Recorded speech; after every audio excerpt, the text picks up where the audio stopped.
अगर मैं आपको ये कहूं कि धरती गोल है, सूर्य एक तारा है, चंद्रमा उपग्रह है और हमारी प्यारी पृथ्वी सूर्य के सौर मंडल का एक ग्रह है, तो आपको कैसा लगेगा?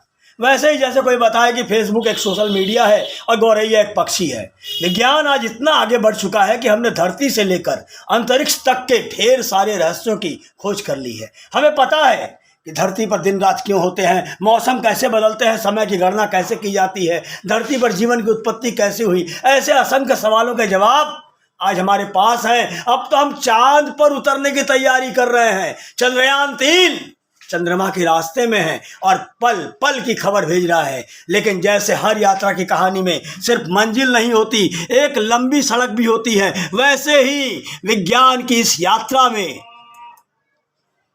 कहानी सीधी और आसान नहीं है।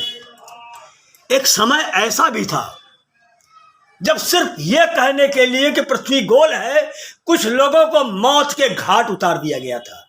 इसी साल जुलाई में कैथोलिक चर्च ने पूरी दुनिया से उन ऐतिहासिक अपराधों के लिए माफी मांगी है जिसके खून से धर्म और चर्च के हाथ रंगे हैं। विज्ञान की आधुनिक उपलब्धियों को उसके सही अर्थों में समझने और उसकी महत्ता को रेखांकित करने के लिए जरूरी है कि हम एक बार उस इतिहास से भी गुजरें जो अनेक दर्दनाक कहानियों का गवाह रहा है। साथियों, 17 फरवरी 1600, शहर रोम। पहली कहानी बता रहा हूं। 17 फरवरी साल 1600, शहर रोम। उस दिन शहर में सुबह से एक उत्सव का माहौल था। शहर के बीचों बीच टाइबर नदी के किनारे बने एक विशाल किले में वो कैद था। 8 साल चले मुकदमे के बाद चर्च ने फैसला सुनाया कि उसके विचार, उसकी लिखी किताबें बाइबिल और चर्च के खिलाफ है। उसके विचार चर्च के प्रति लोगों में अविश्वास पैदा कर सकते हैं और समाज में अराजकता फैला सकते हैं। चर्च ने माना कि उसका अपराध इतना बड़ा है कि इसकी सजा सिर्फ मृत्यु दंड के रूप में दी जा सकती है, और वो मृत्यु दंड भी उतना भयावह था जो 1600 साल पहले जीसस क्राइस्ट को दिया गया था। चर्च ने उसे सामूहिक रूप से शहर के बीचों बीच जिंदा जलाने का फरमान सुनाया। उसका नाम था जर्दानो ब्रूनो। 1548 में इटली के नेपल्स के एक छोटे से कस्बे में नोला में जन्मा एक बच्चा, जिसे इतिहास में एक महान दार्शनिक और खगोल शास्त्री के रूप में दर्ज होना था।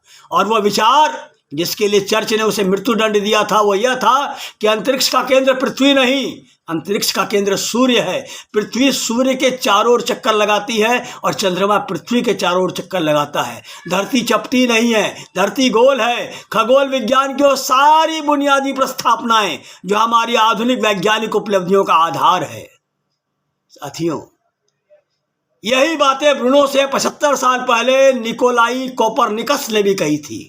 मजे की बात यह है कि जिन वेधशालाओं में पहले कोपरनिकस और फिर जर्दानो ब्रूनो ने अनेकों वर्ष तक रात भर जागकर अंतरिक्ष का, सूर्य, चंद्रमा, ग्रह और तारों की गतिविधियों का अध्ययन किया, वह वेधशालाएं चर्च ने ही बनवाई। लेकिन इसके पीछे चर्च की अपनी वजह थी।